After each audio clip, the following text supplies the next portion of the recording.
Hi, it's Ashley from Sweet Dreams Bake Shop, and welcome back to my channel where I make a lot of cake and cookie decorating tutorials as well as give a lot of baking business tips. And today it is another party video. March is a very crazy time for our family. Not only is my niece's birthday during this time, but so is my dad's and of course my own as well. Let's start off with these cookies. I'm using pipe and flood consistency. If you want to know what exactly that consistency is, definitely go and check out this video in the right hand corner. I thickened up my royal icing here to create the details of the crown. You really can do anything you want. I've seen lots of variations on the crown. I just like to give it always a couple bands on the bottom just so it gives it that little bit of differentiation. Put some detailing on, and then I like to do these swirls here. And I know it feels a little intimidating to do big swirls like that. Really, it's all about lifting your piping bag nice and high and giving it even pressure the whole way through. Now, in order to get that stick in between, I don't just like to get the cookie nice and thick and then stick the stick in, because I find that it gives the crown a weird shape on the bottom. So I actually like to create two cookies that are much thinner, and then I stack them on top of one another and sandwich that stick in between. You don't need to add water or anything. It's all going to bake together and bake as per usual. Now, I had to kind of make a snap decision about what the colors would be for this, because my sister, who was doing the decor shopping, was literally at the party store asking me what colors to get everything in. So on the fly, I just came up with silvers and blues, and then later on in the decision-making process, I decided to add in some pinks as well, just so that it didn't look so dark and that it was a little bit more 4-year-old-esque. Going in with that pipe and flood consistency, just using some pink here, doing a really small heart. This would have looked really nice if I had some pink sanding sugar to put on top, but instead, you guys know me, I'm gonna add that edible glitter anywhere I can, but I will show you that heart process one more time. Notice how I'm lifting the bag quite up just so I can have that control to create that curve. Curves were really tricky for me in the beginning. Again, guys, even pressure and making sure that you're lifting that piping bag. And yes, I'm using tipless piping bags for this. I just find I can get a nice small detail with the tipless piping bags, and I avoid clogs. In fact, I never get clogs with tipless piping bags at all. So there are the cookies. These were the first thing to actually get done, which always feels good when you have the first item done. It just makes you feel like, okay, I can go on and I can do the next thing. By the way, guys, all of the individual dessert pricing will be at the end of this video.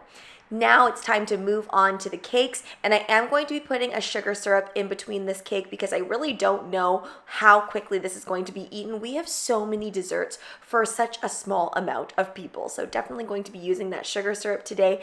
And I have a few different size cakes here. I have 6-inch cakes as well as 4-inch cakes, and I left the dome on top because this is absolutely perfect for the dress portion of the cake. Now, you could make the body out of cake as well, but I just find it's a lot easier to make that out of Rice Krispie, and then we can just go ahead and focus on the cake portion for the dress. This was actually pretty easy to carve, but if you don't want to spend your time carving your cakes, you can definitely get cake pans that make that dress shape.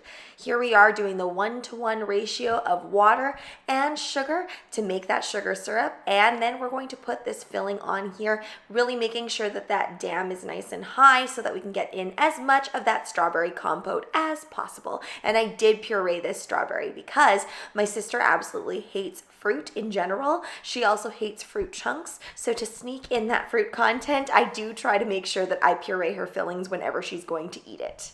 So I did not crumb coat that cake right away. Really important, especially when you're using something slippery like a fruit compote, to place that in the fridge to get everything solidified up on the edges so that crumb coating it will be a dream. Let's move on to another dream product here.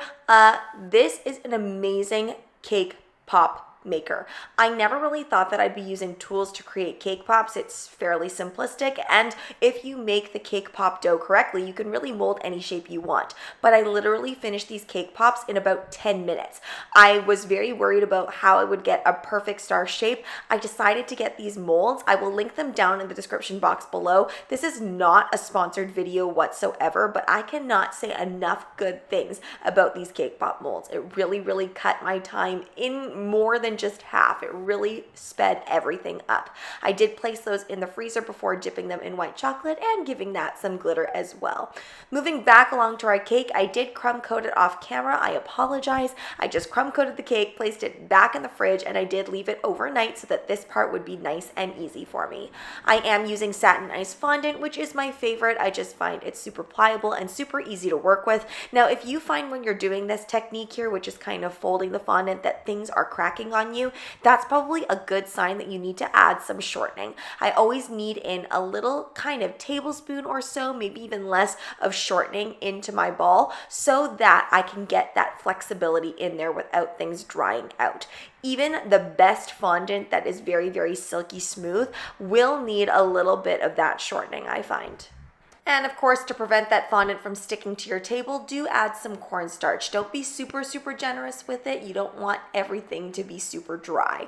Now I'm going to take my clothing steamer. It's just a regular old steamer. Highly recommend that you go get one if you want to work with fondant frequently.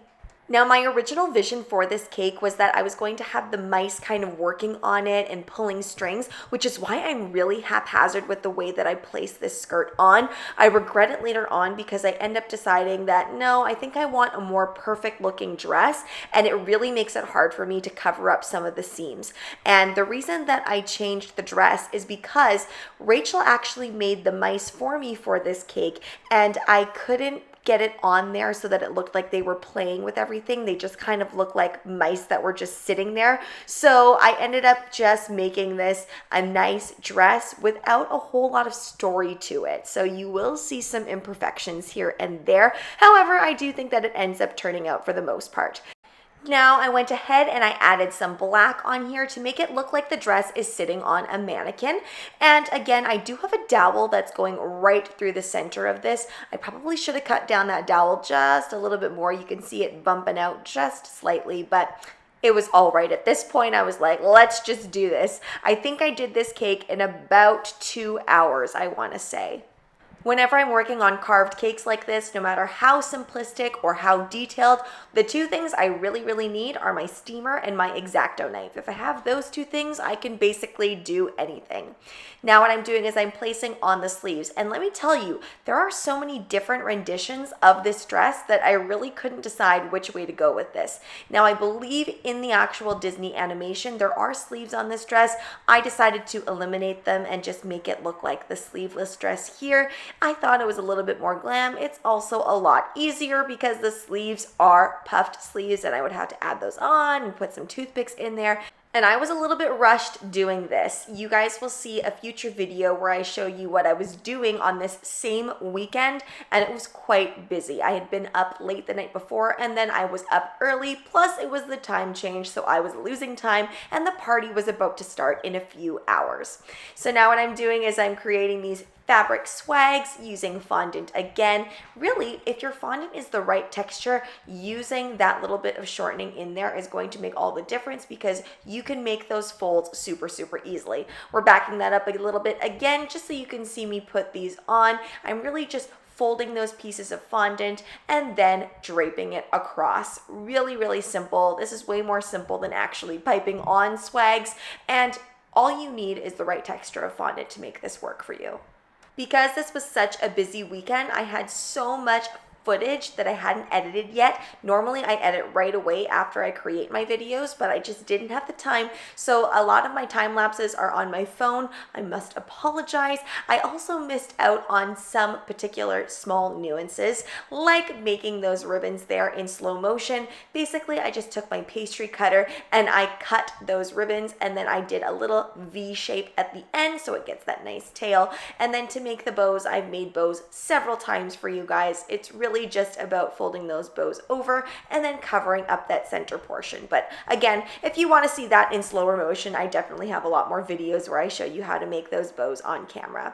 Then I'm going in with this little stitching tool. The stitches really weren't necessary, so I just added a few at the front to give it the illusion that the mice had been stitching that dress the whole way through. And then going ahead and adding on these edible butterflies. I love them. They're made out of wafer paper, super, super easy to apply, and they really went well with the dress. Giving myself a little bit of airbrush on here. You guys know I love my airbrush. I often use it just to add a little bit of shadowing, really using a very gentle hand, never putting that trigger down completely, or else I end up with big splotches all over my cake. Plus, it'll just make the cake look way too dark. And again, adding on some edible glitter because this party is all about princesses and glitter and shiny things. I would have loved to have made the fondant mice myself, but I was really under a time crunch. So of course, my bestie Rachel to the rescue, making the little mice for me.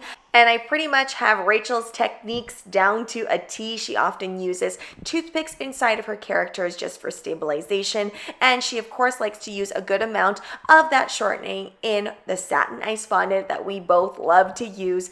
And she's probably also using a little bit of CMC powder. I'm not sure if she did. If you guys are wondering what CMC powder is, it basically is a Tylose powder, which makes everything harden up a lot more quickly than if you were just to use fondant. It's kind of like turning your regular fondant into a gum paste when you do that. I love to make flowers and things like that. Rachel loves to make things like fondant characters. So in her house, she actually set up a specific place where she can just sit and make fondant characters and be merry. And bless her soul for making sure to record that for us so we could also see what she was doing. Vanilla cupcakes with mango compote and Italian meringue buttercream on top, made with my special Mexican vanilla with plenty of silver and blue sprinkles as well as sparkles. You guys know I just couldn't resist. And then I also had some mini cupcakes as well. Some of these were coconut and then the other ones were just plain vanilla, just to give a little bit of variety. Honestly, I don't know if anybody ate any of the mini cupcakes. It was such a blur once everything was set up. Then I also got these shoe molds, which I'm going to make a specific video for. Filled them up with white chocolate and bam, there we've got our white chocolate shoe. I also ended up putting white chocolate on top of a little cupcake, which you will see in a little bit here, but there are our mice and we've got our dress cake as well as all of the cupcakes we created, and Rachel made all of those bows for me as well. It took me a long time to conceptualize the whole idea of the dessert table and what I was going to do, but after placing everything down, the flowers really brought everything together. Now let's get into the pricing of all of these items. I can't really price out the whole dessert table as a whole, so we're gonna go by individual items. So for the chocolate shoe, it would be $20 Canadian. Of course, this price would go up and down depending on what type of chocolate was used. For the cupcakes, these would be $5 Canadian each, and I am referring to the regular sized cupcakes. That bow definitely adds on cost. And for the cookie pops, which are the tiaras, this would be $4.75 each Canadian. And for the cake pops, they would be $3 Canadian each. And of course, all of these things would have a minimum dollar amount. And the cake would be $300 Canadian due to all of that sculpting and detailing. Now, of course, for the entirety of the dessert table, I don't have an actual price, but I can tell you that it would definitely be in the thousands to put something like this together. I also wanted to give a quick shout out to this amazing company. They make all of your children's party dreams come true. They are just so fun. We hire them all the time, so definitely go and check them out if you're local in British Columbia. Now let's get into the subscriber submission of the video. How fitting that we put a little Ariel cake in here. This is so cute. I love all of the details. Definitely go and check them out. Drop them a like and drop them a comment. And if you want to be the next subscriber submission of the video, then please follow me at SD Bake Shop on Instagram, where you can either tag me in a photo or send me a photo. Any and all dessert levels are welcome.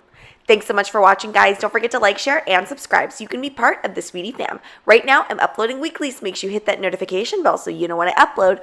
Also, be sure to comment, request, or ask a question. I love hearing from you guys. Bye!